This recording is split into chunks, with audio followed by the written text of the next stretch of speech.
Welcome everybody to Catfish Weekly, presented by Whisker Wear Apparel, along with Chuck Davison and Doc Lang. I'm Lyle Stokes, and welcome to the show. Chuck, how's it going in Alabama today? Oh man, it's very nice. It's always is when you got to work. Yeah, we had a great weekend. The winds were pretty strong. We could have done a lot better without that wind. But I fished on Pickwick for the very first time this weekend, and it was everything I thought it was going to be. It's beautiful up there. The Muscle Shoals, Florence area. It's on the other side of Wilson Lake from Lake Wheeler, and it goes up into Tennessee up toward Kentucky Lake. And we just stayed down by the dam since the spawn's coming in and all. We had a really good time. Alabama Catfish Trail and Daniel Parsons did a really good job with that tournament. That's good. Daniel does a really good job down there. I know that he has some issues at times with having to work and stuff, but he does a really good job and get as much of that stuff done as you can down there, because you never know when there's going to be another tournament down the road, and he's the one that's picked it up down there and made all that stuff come together real well. Yeah, and he's jumping on in there with he's kind of got in his heart about going after this game status thing here also, and I think he's going to have a lot of backing from the bass guys also. He's been getting with a lot of these bass associations, and he's told them about how catfishing can grow. We just need the game status and all that stuff, and I think they're ready to maybe trying to do something here pretty soon. I'll be right there with them if they try it, though. Absolutely. That's game fish status for catfish is something that's really a no-brainer, and I'm not sure why more states don't get on board with that. But once the catfish is put in the game fish category, in every state that has issues with regulations and conservation efforts, it will make it so much easier for all of us to get stuff done, because in my state of Missouri, not only is catfishing a game fish, it is the #1 game fish, and it's not just in Missouri, it's in several other states, and people don't realize that. But if you do some checking, you would see that it is the #1 game fish in a lot of places, and they need to get the respect they deserve. Oh yeah, I want to say congratulations to Kevin Ernest. He won the Alabama Catfish Trail tournament Saturday up on Pickwick. He's been following a lot of the Catfish Trail when it comes up on the Tennessee River. He's from over in Mississippi, and he's been working really hard, and he pulled through on Saturday, and he got big fish and first place. He got big fish at 54 pounds, and he had a 71-pound basket. That's with 3 fish, only with one over 34 inches. That's how the Alabama Catfish Trail rolls: 1 over 34 and 2 under. That's good. And regulations like that is a stable, and that's should be put. If 1 or 2 over 34 should be in effect in every state that has catfish, blue catfish and flatheads, and something smaller for the channel cat. It doesn't really matter which catfish it is; they all deserve to save those breeding size fish. These clowns that think that they can just take these fish away and kill all the big ones, something's got to be done with this, and we need to work really hard to make that happen. Yeah. Doc, how's it going in Ohio tonight?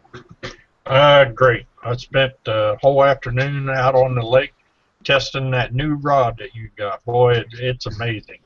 That's a tough deal, ain't it, Chuck? Yeah, I seen that. Sitting there at work and having to watch him film the rod. Yeah, we had a good time. We caught 24 fish. The biggest one was an 8-pound channel cat. It didn't come on that rod. It came on one of my 10-footers. So, but I knew it was a good rod. But I'm going to test it out this weekend. We're going to fish a tournament this weekend, and I'm going to hopefully I can put a big one in the boat with it. And I'll let you know just how well it works. But beautiful day here in Ohio. It was right around 80 degrees. Awesome. Perfect fishing weather. So. That's good deal. That's a really good deal. You know, we're having some really high humidity days here in Missouri too, and it seems like it's going to rain constantly. But I know it's not going to rain every day. Someday it's going to quit for a few days, and we'll get things going and get that taken care of. Well, gentlemen, tonight, and I hope I say his name right, Brad Hierstetter, is that correct? You got it. You got it. Okay, Brad is with us from the Bay Advocates organization out in Maryland and the Potomac River and Virginia and all those places that are working really hard to save the blue catfish that they're wanting to do away with out there. And to me, I'm just in disbelief that a State Department that would put those fish in an area 20 or 25 years later would try to take them out by any means. And by any means, I mean shocking them, netting them. I mean, I don't know what these people think about, but when they put them nets out, and them gill nets not only get the catfish, they get the bass and the stripers and any other fish in there, and they're detrimental to every fish that gets in them. So I don't know where these guys got educated at out there, but it must have been the I don't know. It's just crazy what they're doing out there. And Brad, I hope that you have some good news for us, and maybe we can get in on some of the guys that look at the Potomac River and the James River and places out there where you're at, wanting to take trips out there and make these regulators understand that, you know, in my instance, I would never go to Maryland. I have no reason to be there unless I went out there on the Potomac River to catfish. So I'm sure I'm not the only person in the world like that, and it's not that there's not other stuff to do out there, but if I come out there, that's the thing that would interest me, and if they eradicate the blue catfish out there, I'd never go to Maryland. There's no question. I'd never be there for any reason. Yep, I understand, and yeah, I'd like to start off, Lyle, by thanking you and Chuck and Doc for having us on, and we'll be happy to tell anything we can about Bay Catfish Advocates and what we're trying to do. That would be great. Now, I'm going to turn you over to Chuck, and I'm sure he's got some questions for you, and we'll go through that, and then we'll get what Doc has to visit with you about, and then I've got some other stuff, and we'll see what we can do. And at the end, any time that you feel that somebody needs to know about a way of helping you as far as a website or stuff they need, paperwork they need to fill out to help you guys in your endeavor, feel free to let us know. I will. Thank you, Lyle. All righty. There you go, Chuck. Hey, Brad, can you give us a small preview for some guys that may be watching this video that is really not sure what's going on out there? Can you give us a briefing on what's going on, how it came to be, and the status right now? Sure, Chuck. So, you know, the organization covers the Chesapeake Bay region, which primarily is 3 states, Maryland, Virginia, and Pennsylvania. I guess it was around 2014, some of the state agencies in this area began to deem blue catfish and flathead catfish invasive.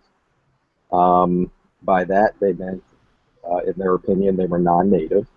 I can't argue with that because there's a lot of fish here that are quite honestly introduced for non-native. But they also went a step further and said, you know, they cause environmental and economic harm. Now, Maryland has been the most aggressive of the 3 states.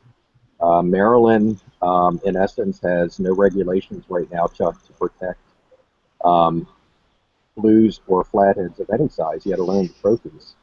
And they've went a step further and are certainly encouraging folks to basically remove anything that they catch, regardless of size, and they're also encouraging the commercial fishermen to come take what they want, regardless of size. Virginia has been much more conservative.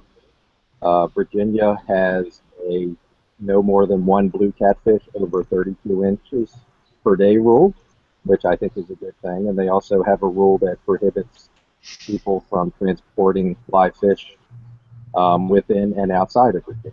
So I think, Virginia is certainly much more conservative and much more hesitant to pull the trigger, if you will. And Pennsylvania, they're embarking on a study of flatheads on the Susquehanna right now. And they're kind of waiting to see what this study, as well as some other future studies, show before they do anything really, harsh or overboard. So that's kind of what we're dealing with right now. And I guess, as you can tell from the 3 states that I described, probably the biggest state of concern is Maryland's position. So Maryland's responsible for the that area of the Potomac River that they're pushing to strip. Yes, Maryland. It's a little confusing because there are several agencies that have their hand in the Potomac, depending on where you're at. But one of the major stretches where most of the trophy catfish are caught from is certainly under Maryland's control. And it's almost as if the other states are kind of saying, hey, we don't have the data to make a extreme decision like, let's get rid of everything that's in there regardless of size, let's not protect it. Maryland has kind of, in my opinion, put the cart before the horse. In other words, without the data in hand, like the other states have acknowledged that they don't have, they've kind of, put the rules in effect to say, we really don't care about these fish. We want them gone. We want them gone from the recreational side. We want to open it up for commercial anglers to take what they want. We don't care whether it's a big blue or flathead or a small. We just want them out of there. Okay, so where are we at now? What do we need to do to get this stuff starting to be reversed and it continuing to be a nice trophy fishery? Well, and that's important right there. The Potomac really is special. I have fished the rivers in Virginia, the James and the Rappahannock, and I've also spent a fair amount of time on the Potomac, and it really is a special river. Fish over 30 pounds are relatively common there, and that's a very unique thing, as some of the guys from out of state who have come there to fish can attest to. So we're at the point now with Bay Catfish Advocates where we've decided that we're ready to ask Maryland to put some catfish regulations in place to protect the big fish in Maryland waters. Now, the process is you have to go through a group called the Sport Fishing Advisory Commission, SFAC for short. They have quarterly meetings. The next one is July 2016. So you first of all have to make their agenda. And then assuming you make their agenda, you have to go in front of the group and present your case. And if the case is strong enough, they in turn recommend to the Maryland Department of Natural Resources that, a reg be implemented. So that's where we're at right now. We're trying to get on the agenda of that particular group that I just mentioned for the July 2016 meeting. We put our request in, and we're waiting to hear from them, and probably won't know, quite honestly, for another week or two whether we make the cut or not. Obviously, we're hoping we do because we think we can make a strong case for the changes we're requesting. But one thing that would be very helpful is if folks would go onto the baycatfish.com website. At the top of every page, there's a little button that says Make a Difference. You simply click on there, and it will take you to a very, very short and simple online form that we're using to hopefully show these folks in the state agencies of Maryland that we have support from recreational anglers out there, that they agree with what we're trying to do, and that they support us on that. The form is very simple. There's only 4 mandatory fields. It can be filled out in probably 2 minutes or less. And there's also an optional field for comments if you want to take a little more time and offer some personal comments. But it's a very simple, quick form, and that would be one way that folks can definitely help us out. What type of catfishing events besides the Potomac River Monster tournaments frequent the Potomac? Is there any trails that come up there and have a big gathering? Well, the Cabela's King Cat Trail was there last spring, and that was kind of a big deal. Now, they did from the Virginia side of the river, which, because of the rules in Virginia, really didn't showcase the big fish potential of the Potomac. Had it been launched on the Maryland side, the rules would have been different in terms of the size of fish that they brought in, and it really would have showcased just how awesome of a trophy catfishery that is. Now, from 2012 up until a couple of months ago, of course, there was the Potomac River Monster Cats Tournament Trail, which Joe Sauer created. That was pretty much a monthly event. And that had a very loyal and dedicated following, not only the teams that fished it, but also a pretty regular group of spectators who enjoyed coming to the weigh-ins to fish. Now, Joe has decided that after several years of running that tournament trail, he'd like to move on to some other things. So that tournament trail is no more. However, I am hearing that there is a potential trail in the works that will eventually replace that here in short order. So, those are the formal events, Chuck, not to mention the, the hardcore recreational catfish guys who are committed to going there on their free time pretty regularly. Right. I was just wondering, what type of events are around to bring attention to the catfish being a sport fish. If people see a group of guys out, angling and coming in as an event, they can see it being a sport fish and seeing how special it is instead of people just bringing in tubs of them, to eat and to haul off to the pay lakes. Well, and that's been one thing that, quite frankly, has somewhat baffled me about the state of Maryland's approach. I would have a hard time believing that they are not recognizing this, but certainly the other states, Virginia and Pennsylvania, have recognized the fact that a lot of folks, both within Maryland, Virginia, and PA, and also lots of folks outside of those states, are very much interested in regularly coming to fish the Potomac because of how special it is.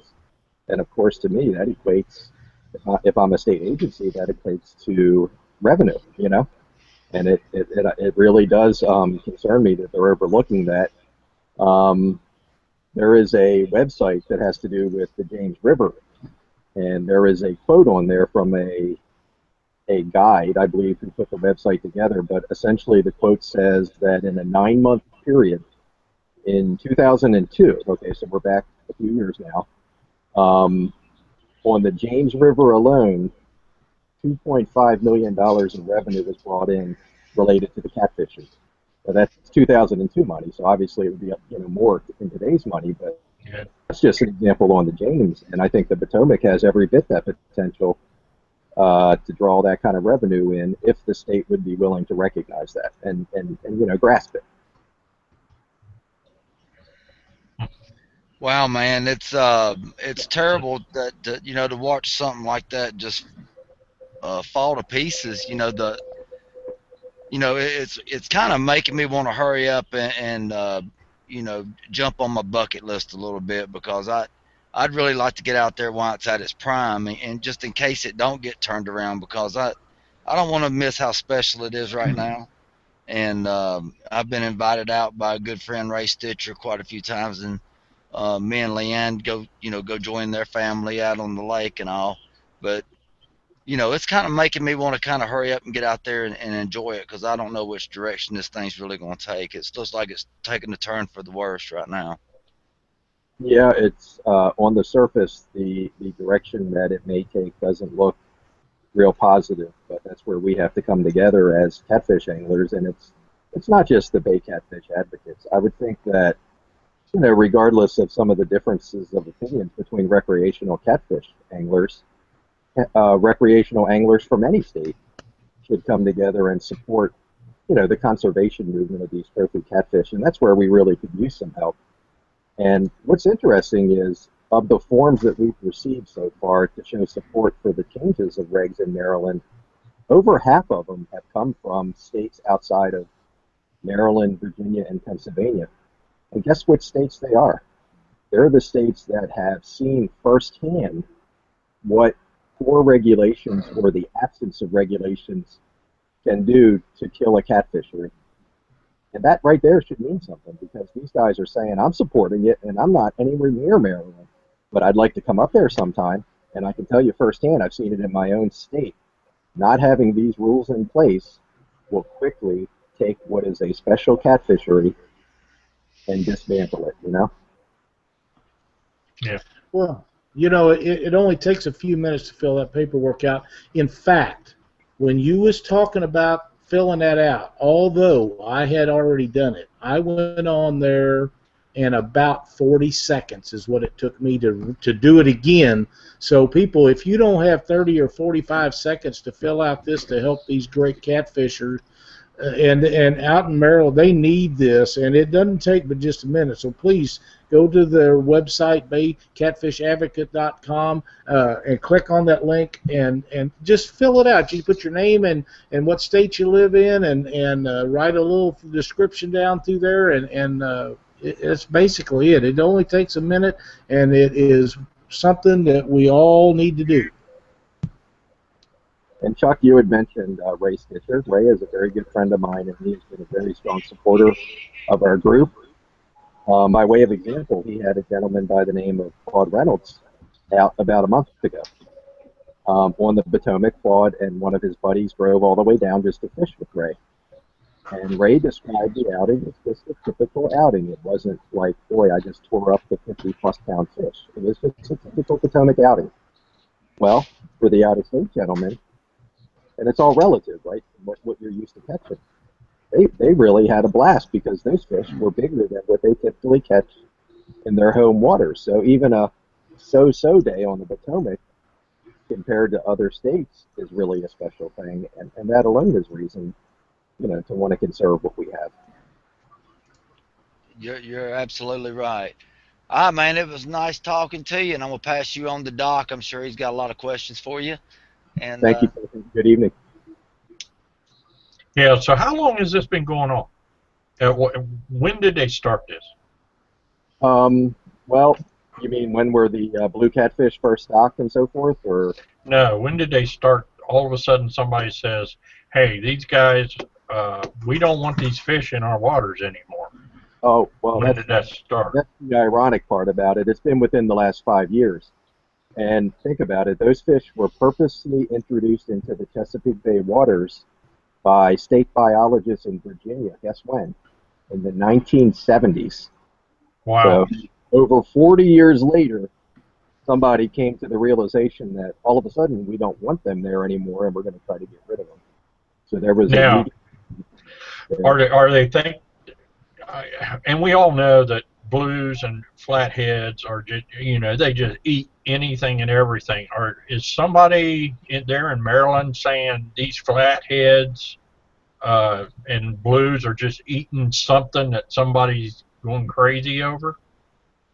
Well, you know, there's some fish in Maryland that are considered important to certain groups of people, and not just fish. I mean, blue crabs is a big deal in this area, right?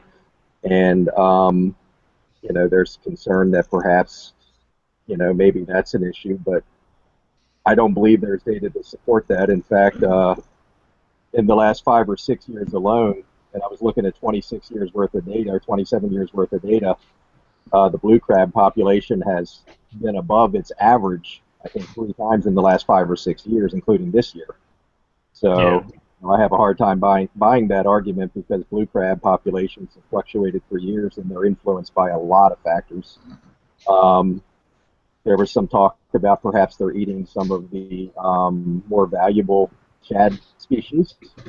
But there's a gentleman down in Virginia who's a biologist who has pretty much said on his website that his research has shown that not to be true, that they primarily feed on gizzard shad, which is not one of those, you know, prize species of shad, you know, the American or hickory. it's really hard because when you look at Maryland's definition of an invasive species, you know, it has kind of those three components that I talked about earlier, which is the native or introduced. I concede that. Lots of non-natives besides just blue catfish and flathead catfish.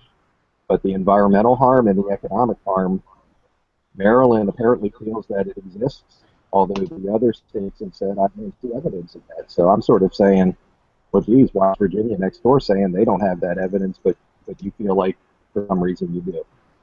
Well, I think it's really kind of baffling. Yeah. Well, I think, you know, anytime you take a predator, a main predator, out of a body of water, something else is going to come in and take over. So I can't see, you know, catfish lives matter.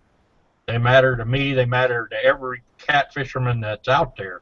So it just, I get all bent out of shape when I find out people want to start coming in, netting them, killing them, get them out of there. You know, man, if they're going to do that, bring them to Ohio. We love them down here. Well, you hit the nail on the head. They're there. They're established. Okay, they've been there for a long time. So what needs to happen, in my opinion, is they need to be managed. Now, the previous Director of Freshwater Fisheries was quoted a few years ago when he was still in that position as saying, we don't want to manage this fishery. We want to get rid of it, knock it down to the lowest level possible, and keep it that way. Well, that's not acknowledging reality. The reality is they're there in huge numbers. You can't ignore them. And you have to manage them, if for no other reason, to keep the ecosystem healthy, and also because you have stakeholders such as the recreational fishing guys and gals who are investing considerable time and resources to catch these fish. You know, to not manage them, I think, is an irresponsible statement, because that's like saying I'm going to hope the problem goes away by ignoring it, and that's just not reality, in my opinion. Yeah. Wow. And we're hoping that we convince them to manage it in a way that supports their desires, which is to maybe curb the population. So my group is okay with, for example, supporting the relatively new commercial fishery on the Potomac, but of the smaller fish, you know. Yeah, take some of the smaller fish out of there, sell them to restaurants, you know, give them to shelters, etc. That's fine, because you don't want too many of any fish in any ecosystem. I always liken it to a pond, a small pond that has, you know, a bunch of panfish in there, but no predators such as bass or something to eat them. And eventually, it's going to overpopulate, and everything you catch is going to be stunted, right? So we're okay with taking some of the small fish. By traditional means, we don't support the electroshocking. There are some concerns there, obviously, which is something that's going on in Virginia. The traditional means we're okay with. But because that large fish population is such a small percentage and so important to the recreational fishermen, you know, we're appealing to them to manage that portion for us in a way that makes that available to us today and in the future. Wow. Okay. Thanks. I appreciate the info. You're very welcome. Thanks, Doc. Lyle? We've got a couple of people from your area that is on, or more than a couple actually, with this. Bobby Vargas says that they have a catch and kill tournament out there every year, and I understand now that it was an angler's choice that they could kill them or not kill them this year. But if they've had that in the past, that's the most ridiculous thing I personally have ever heard of. I know there's some small tournaments that do that and have a fish fry, but even those don't kill the large breeding size fish. I mean, that's just completely crazy. And I wanted to let you know that one of our listeners, Jerry Dillard, he already went to there and filled out the paperwork to try to help you guys out. He thinks he wants to go out there and catch some of those fish one day, so that's a feather in his cap if he can help you guys save those fish. We appreciate it. Thank you, Jerry. Absolutely. Bobby's point, my knowledge, was the first one that they had, but there was a tournament sponsored by what they call the CCA, which is the Coastal Conservation Alliance, I believe the A stands for. Might be association, but CCA is not just in Maryland; it extends beyond Maryland. And it was last year's tournament was a catch and kill tournament, and I think it was because they partnered with the Maryland DNR on that. And I think DNR might have been influencing that. And I know Maryland DNR also was keeping fish over a certain size to take, various samples from the, the ear bones, things of that nature to understand how old they are and things of nature. Now, this year's tournament, you are correct. It was up to the angler as to whether or not they wanted to, bring the fish in and have it killed or not. And that was certainly a step in the right direction. But yeah, I had some issues with the, no matter what size you catch, you must kill it. That did not go over well with me or many other of the Bay Catfish Advocate supporters from, last year's tournament. Right, and Vince has left several little notes here for me, which I'm glad he did, because I know that him and Ray Stitcher and Joe Sandbauer and Bobby, these guys are all up to speed with what's going on out there. And Vince says that they have enough smaller fish to have regulated fishery. They don't have to take the blue cats and do that, both commercially and trophy. And he says that Maryland does not want that, which is pretty evident that that's right. He also tells me that there are no studies to this point that the blue cats are really detrimental. And I promise you, Brad, if they're worried about them blue crabs being ate by blue catfish, I'm sure they eat some of them, but they won't eat nearly as many as them stripers do. Them stripers will go through that place and clean out that blue crabs. I would be much more concerned with that than I would be the blue catfish. Well, to your point, I acknowledge, just like you do, that certainly blue catfish do eat some crabs. But again, the numbers over the last 26 or 27 years have shown that in the last 5 or 6 years, 3 times, the total number of blue crabs in the bay has exceeded the average number. So that alone tells me that maybe that argument is overstated. And I think a lot of that was designed to appeal to just how much people love blue crabs in this area. The point that Vince makes is valid too, and I think it's important to think about it from this perspective. One of the head biologists in Virginia, Bob Greenlee, has been quoted as saying fish over 32 inches are essentially 1 to 2% of the total population. Now, a 32-inch fish, Potomac gains at best might be maybe 17 pounds top weight, probably in the 14 to 17 pound range. Now, the guys who are fishing for trophies would obviously like to catch bigger fish, right? So if you say, let's say a 32-inch fish, just for the sake of discussion, 17 pounds. Well, we like to catch fish that are 40 or bigger. If those 32-inch fish are 2% of the population, the ones that are 40 pounds or bigger have to be just a fraction of 1%. And that's really all we're asking that people protect.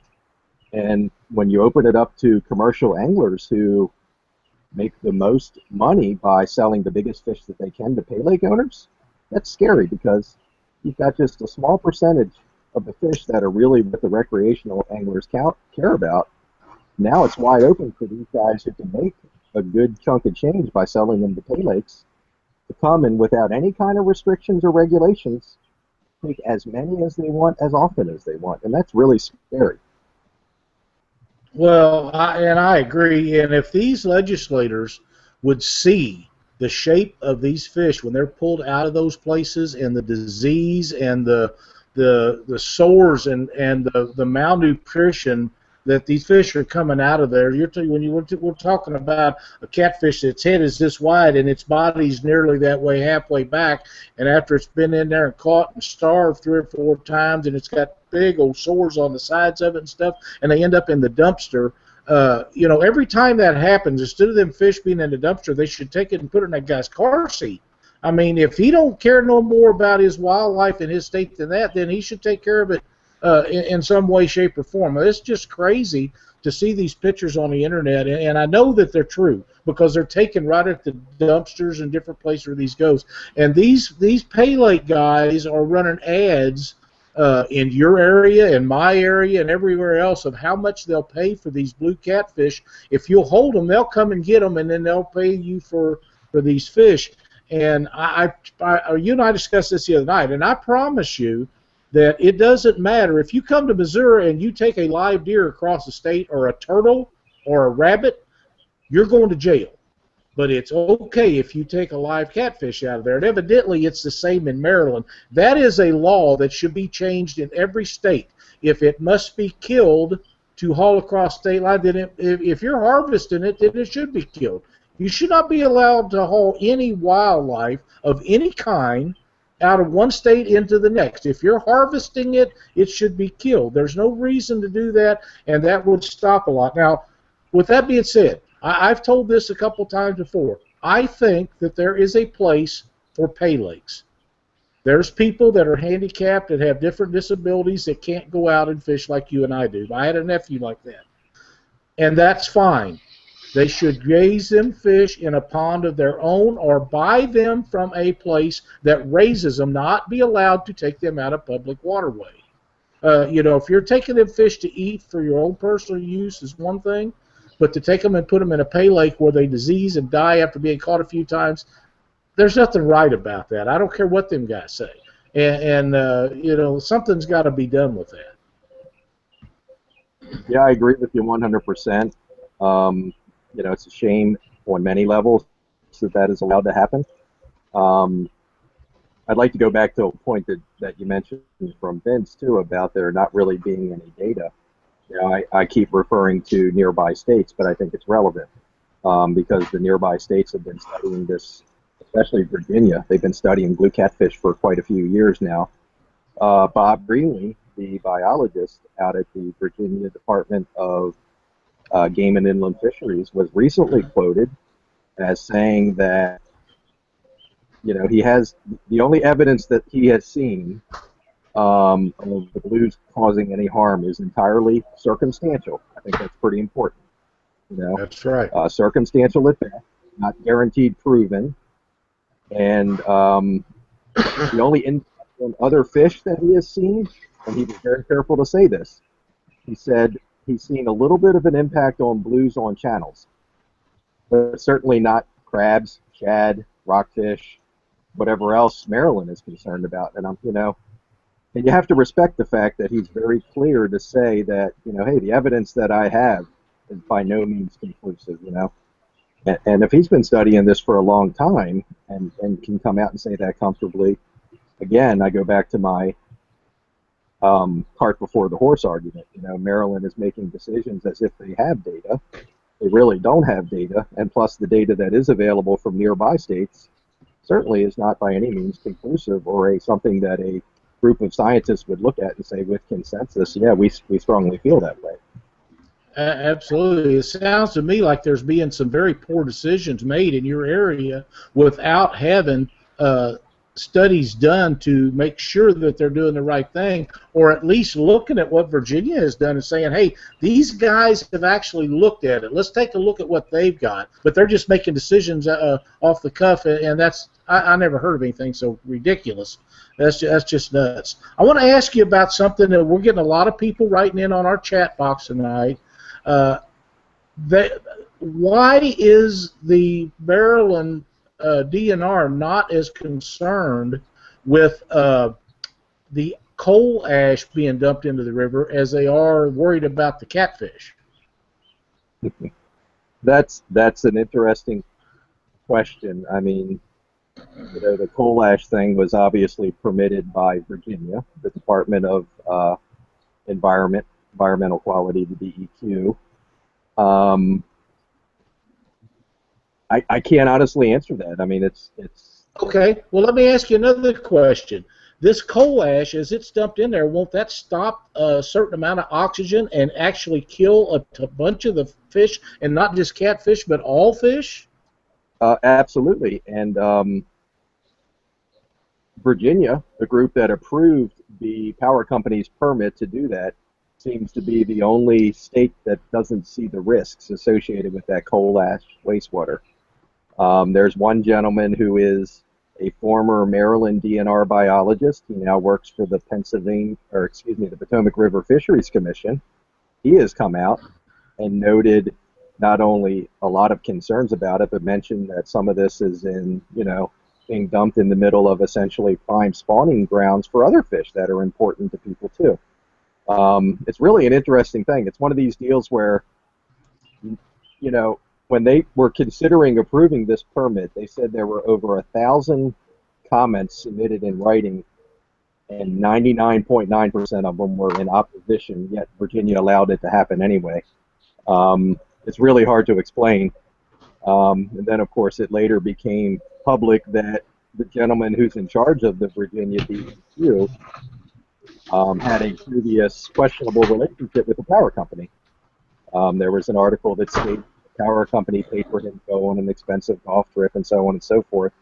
So that's churned up some interesting, questions regarding ethics and things of that nature. But certainly everybody outside of Virginia has opposed this, expressed concern. Hey, can you study it further before you approve it? But for whatever reason, Virginia's allowed it to happen.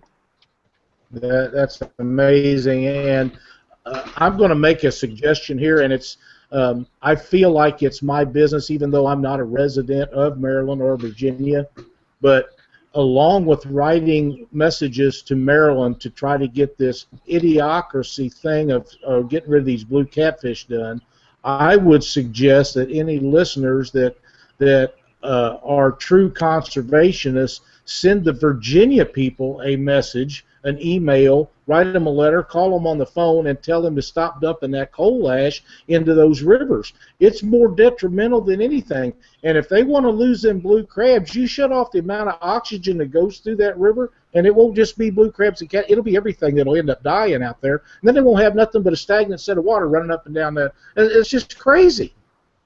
And it's happened in other states as well. They've dealt with that issue. I believe North Carolina was one of the states that dealt with that. Even with it's just hard to believe, even with attempts to filter it, etc., that there's nothing dangerous in that coal ash water residual, if you will. I mean, it looks like a bunch of sludge, and that's a lot of the concerns. There has to be some remnants of toxic metals, etc., even with the best attempt to clean it, Absolutely. I've seen some of the pictures guys have posted. I know that Vince is very passionate about this. I know that Joe Sandbauer and Greg Aaron and Bobby Vargas are very passionate about that, what they're trying to get done out there. Ray Stitcher, Ray is really hardcore into this. He fishes a lot. His family fishes a lot, as all these guys do, but you guys have... I don't know what I can do to make it any better other than having you on the show and tell them as many people as we can to fill out this paperwork. It's so important to help these guys out. There's no reason to lose a fishery like the Potomac River to not be able to go out there and catch blue catfish. That's the most ridiculous thing I've ever heard of. I've dreamed about going out there myself. I've been invited by a number of people, and it always something seems to come up. But I'm like Chuck. I'm to the point where I feel like before I ever get a chance to make it, that fishery as we know it now will not be there, and at that point I'll have no reason to go out there. And I know that this commercial, I see firsthand what commercial fishing does to the Mississippi River, and it used to do it to the Missouri River. They finally stopped that in Missouri, and they don't have enough sense to stop it on the Mississippi River. It's ridiculous, and all any of these states, and it doesn't matter if it's Maryland or if it's Illinois or if it's Missouri or if it's Ohio or Indiana, put that 34-inch rule in effect, and that it's not cost effective for those guys to go out there and catch one 34-inch fish a day or two 34-inch fish a day. That rule in itself will take care of 90% of the issues we have with people over harvesting breeding-sized fish. Yep, and if nothing else, just remember the percentages that I quoted earlier. Probably right. A small percentage of 1% is in that trophy category. It's not a lot of fish, and we have to protect that. We can't open that up either through poor regulations or no regulations at all to let people come and just take what they want, because given the small number of those really big fish, it won't take long for people, especially if they're motivated by profit, bring that number down to practically nothing. That's right. And Vince has left me another message here. It says that Maryland, the Bay Advocates need numbers. That's the bottom line. We need as many people to go to their website and complete that survey and get it to them so they can use it, because they need our support. And it's so true. And we asked for this for Ohio, and we've asked our viewers in Kentucky. We've asked our viewers in Missouri. We've asked them to help all other states. Maryland is no different. Right now, they need our support, and if you care about catfish and you care about the Potomac River, they got an absolutely great fishery, and there is absolutely no reason to see that go by the wayside. They should be protecting that and promoting it. If they want to make money in their state, promote the fact that you've got 60 and 80 pound blue catfish caught on a regular basis. Man, they probably have to put a stoplight on every block to keep people out of there. You know, if as many people knew about the quality of fishing you all have out there as a bunch of us do, there's no telling what they could get done. You know, they're going to make a whole lot more money off catfishing than they are off a lot of them other species of fish out there. I mean, who wants to go out there and catch a fish head? I have no use for one. Well, you know, to give you a little quantifying of a statement I made earlier. Earlier I said, you know, big fish are fairly common on the Potomac. To give you an idea of what I'm talking about, I fished Joe Sandbauer's Potomac River Monster Cats Tournament Trail for 2 years, in 2012 and 2013. That trail allows you to bring in your 2 biggest fish for weigh-in. You can weigh your 2 biggest fish, and of course you have to release them alive. Well, if you didn't have 2 fish at 80 pounds, most of the time it wasn't even worth showing up for the weigh-in because you weren't going to be anywhere near the top. So think about that. I can remember one November, we were fortunate enough to catch 2 fish. They were 116 pounds combined weight. And guess what? We finished 4th. With how much? 116 for 2 fish. And we 116? Yep. What does that tell you? Yeah. The next November, we had 114 pounds, and we were fortunate enough to finish 1st. But, you know, to catch fish of that quality regularly is really special. There's not many places you can go and say that that happens on a fairly frequent basis. And that's what we're trying to protect here, not only for the people who enjoy it today, but for future generations. That's right. That's you know, and we're missing that whole aspect, because I know that you have some small children, and if they get rid of those fish to the way that you see them now, by the time your children get to be big enough to appreciate that, there's liable not to be any quality fish out there. And that would be one of those, you know, really ashamed stories. You know, you hear some of the old timers talk about the way it was back in the day, but we can do something about it now to keep it that way. That's right. Now, we have 1,600 people who've supported our Facebook page by liking it. Now, likes are obviously quick and easy on Facebook. Well, as you stated earlier, Lyle, that form we put together is quick and easy too. It is. It's not as fast. It's not as quick as. It's not as quick as hitting that like button, but it don't take very much longer. It just takes a very few seconds. You know, Yep. it needs to be done. Vince says that the numbers of fish that you get out there will actually spoil you. I'm quite sure that it is. I've known Vince for a long time. I've seen the fish that he catches. I've seen the ones that Bobby and them catch, and Joe and Aaron and all them guys, and Ray and Jacob and Rena, and they all put just wonderful fish in the boat, and they do it. The key to what you was talking about a while ago is they do it consistently. Now, you can come to the Mississippi River and probably catch a bigger fish once in a while than you're going to catch out there, just simply because they've had blue catfish and flatheads for 100 years, or 1,000 years, million years, who knows.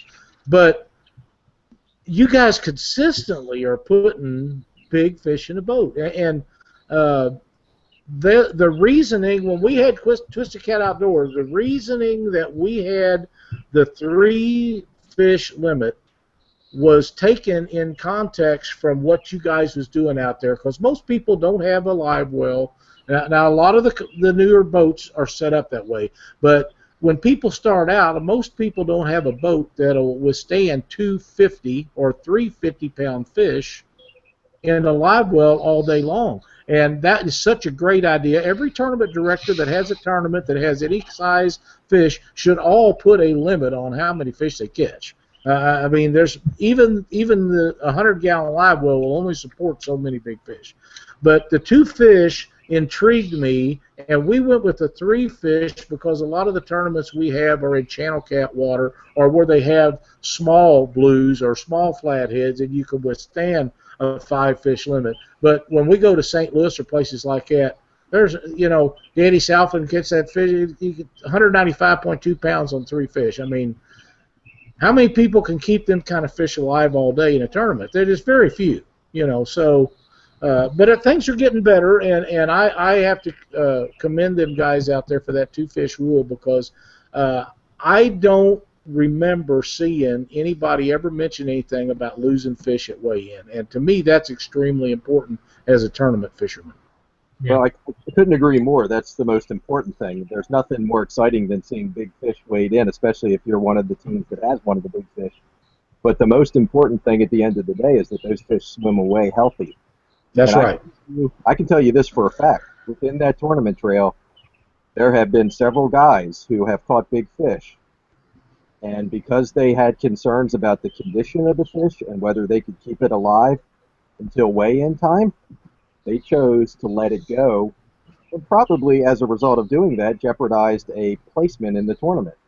And that's because these fish are important to us. Right. It's not about showing up at the tournament and saying I won and then one of the 2 fish dies. It's more important to have both of them swim away, or just bring one and let it swim away. Right. We've released fish like that, and I have went in to weigh in early if I thought I had a fish in thing. And one of the things that we do out here, and Brad Kilpatrick's really good about it, and Alex Nagy has got a deal going. They have oxygen set up in big holding facilities for these fish when people bring them in and weigh them. And when they get released, they're in better shape than they was when they was caught. And I got to commend those guys for doing that. It works out really well. But is there anything that we've missed that you feel like we need to go over, Brad? No, you guys have done a great job, and again, I thank you for having me and letting me talk a little bit about what we're doing. I just want to throw out one more appeal to everybody out there, regardless of what state you live in, regardless of what species you prefer to catch. It doesn't take a huge commitment to help us out. Little actions such as simply going onto our baycatfish.com website, clicking on the Make a Difference button in the top right, and filling out that simple form, which again is a very quick and easy process, have helped us. Those sort of little actions have helped us so far and will continue to help us going forward. And it's especially important now as we try to do something a little more drastic, such as convince a state who obviously has some opposition to catfish for whatever reason, to implement a pretty drastic paradigm change here, which is to protect them. So if you could, please, regardless again of where you live, what you fish for, take a few minutes, go out and fill that form out for us, and it will go a long way to helping our effort. And of course, if we're successful, which I certainly hope we are, other states can of course leverage that effort that we are doing here and expect us to support them in turn.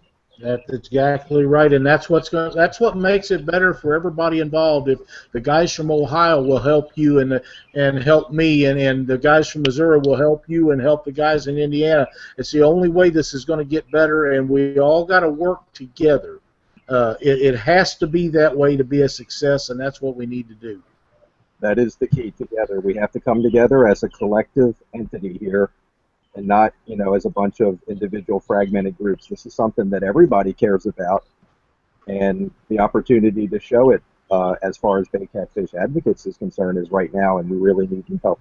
Absolutely. I want to encourage everybody that catfishes to get on there, and when, like, as you know, Brad, when this show is over, it will post to YouTube, and people can watch it, and they'll watch it, and they'll listen to it on podcast. And I hope that everybody that watches it from now on, or listens to it and downloads it off of our podcast, will go ahead and take a minute. I know it don't take a minute to fill that out and get that sent in. These guys need your help so bad, and we need to get it going. One other thing I wanted to talk about, and I had a bunch of guys write in on our chat about this, is the amount of trot lines that are out there, these people trying to catch those fish. Boys, I'm telling you, I feel for you. In the Midwest, these trot liners have been going at it since the beginning of time. I've done it myself. I don't do it any longer. And if they didn't keep every big fish they caught, I wouldn't care if they done it. The problem is, it's just like the noodlers. They don't ever throw anything back, and even if they did throw it back, they've already raped it off of the nest, so the fish, the spawning fish, would die anyhow. But you guys are on it up. You think is this bait trying to get this Maryland to get off your back about catfish? You try to stop that trot line, and good luck with that. You know, and like I say, if they would put a 34-inch, 1 or 2 over 34-inch rule in effect in every state, that would take care of so many of those problems, because a lot of these guys will not go out and set a bunch of lines or nets if they got to throw everything back except 2 over 34 inches. They just won't do it. And what I run into, and I'm going to share this with you, Brad. These clowns in my area say, "Oh, we can't feed our family unless we have these fish to eat." Well, you know, my answer to that is every McDonald's that I go by has got a help wanted sign. It's a lot cheaper to go buy groceries than it is to buy a boat, gas, and license, and hooks, and bait, and fishing rods, and all the stuff you got to do. It's cheaper just to go buy food at the grocery store. So if you need that food to eat that bag, go get you a job. You know, it's just that simple. No, I agree, Lyle, and really one thing that we try to promote is it's about a balance between all the stakeholders. You know, I mean, if the commercial fishermen did what you just described, all the other stakeholders who have an interest in catfish and the waters in the Bay region that they're in, they would lose out too. There has to be a balance there in That's which right. everybody's interests can be met in some way, but certainly not at the expense of one or more of the other stakeholders. And you're right. I agree. There's other ways to make a living out there. I agree. Yep. You know, and there is a need for commercial fishing. I'm not saying there's not. If they would drive the price of these Asian carp, they can catch all them they want. There is an endless supply of them, and if we ever do run out, there's nobody going to be mad about it. So let's quit moving our efforts towards catfishing, commercially catfishing these rivers, and move it towards these Asian carps, because there's people that you know, people always talking about, oh, the people overseas are starving to death. Well, catch those carp and let them buy them. It's a good source of protein. They tell me they're great to eat. It gives them guys some way to make a living. They don't have to steal all the catfish out of the water. I see no problem with that. I agree. I see no problem. Yeah. And you don't have Asian carp out there. I'm glad that you don't, because you won't like them either. Nope, and that, of course, is not, you know, we don't want them here. So, yes. That's exactly right. Well, listen, we're running on a little long on time, but Brad, thank you so much. And when you get a chance, if you go to Catfish Weekly Facebook page and post a link to that Bay Catfish Advocates site, and a little description of how to go about and fill that paperwork out. Hopefully we can get some people to sign that and get it done. Like I say, people, it only takes just a couple of seconds, and it's something that we all need to do. I most certainly will do that. And again, Lyle, Doc, thanks for having me.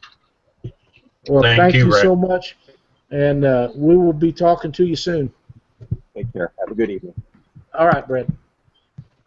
Well, that's really important stuff. I hope people take the time to do that. Like I say, when Chuck was talking with him, I'd already done it, but just to see how long it took, and it was about 40 seconds. I'm not a very fast typer, so I know it'll take you guys just a few seconds to do this. If it takes you a minute, that's just a minute that is the most worthwhile thing you could possibly do in 60 seconds. I can't express how important this is. I did it while you were talking. You're pretty long-winded, but I mean, I was able to get in there and get it made out while you were talking. So. Well, I try not to get that like that, but when I get on one of these deals about conservation, and as important as it is everywhere, those guys are really fighting it hard out there. And my point was, and I know I went on a little bit with it, but I wanted people to understand how important it is that they do fill that paperwork out, because it really is. Chuck, what do you got for tonight before we get off of here?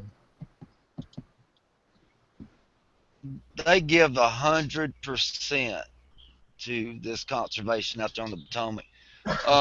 And if everybody just put in a little bit, at least go fill them forms out, and like they said, strengths in numbers. If that's what it's going to take, we all need to stand up and be heard. So that's about all I've got, Lyle, for tonight. All right, buddy. Doc, how about some closing statements and a tip of the week? Closing statements. Let me just go over a few tournaments that happened around in the area. Cabela's had a tournament in Mount Vernon. 40 boats were involved. First place was Scott Kress and Carl Crone, 91.52 pounds. Second was David Shipman and Brooke Wilbanks, 87.78. That was close. And then third was Aaron Wheatley and Rusty Morris, 85.92 pounds. Big fish was Don Mark and Skylar Robbins. And that was a 48.16 pound blue cat. Another tournament, Southwest Ohio Catfish Club. It was out of Riverside, Cincinnati. Willie Smith and Drew Brenner had 53 pounds. Adam Denier and Kyle Batchelor were second with 45.4, and they had a big fish, which was a 23-pound flathead, and third was Scott Wilson and Don Eller, 43 pounds. Cat Chasers Tournament Series out of Ohio, James Wesley and Craig Shirley. First place, 51.10 pounds, and that is channel cats. 6 fish limit, so that's some heavy channel cats. Eric Brammer, Jack Creed, second place, 49.11 pounds. Dana and Tina Jackson, 39.7 pounds. Big fish, 13.10 pound channel cat. That's a big channel cat in Ohio. That's a big channel cat anywhere, really. That's right. That's right. I had one. Oh, ICA Flathead Bash. I didn't get it. It was tough getting the information. Scott did send it to me. It was from. It was held on Lake Schaefer in Indiana. Mary Jane Wood and Terry Holding had 74 pounds. Big fish was a 23-pound flathead. Scott Wiseman and Chris Fudd Wallace were second place with 30.2 pounds of fish. That's the only information I got on that tournament there. Doc's tip for the night, cast net care. I've had a lot of questions from people saying, how can I get a cast net to last for more than a year? And what I tell people, I say, well, what's going on with the cast net? And they say, well, the lines at the bottom are coming unraveled and stuff like that. Well, I can tell you what's going on. And everybody does it. I did it when I was young. Now I don't, because I got smart and just got tired of putting out money every time for a new cast net every year. And so what is happening is when you leave a cast net in a bucket, the water gathers on it, and it starts rotting out those cords that are along the bottom that hold that.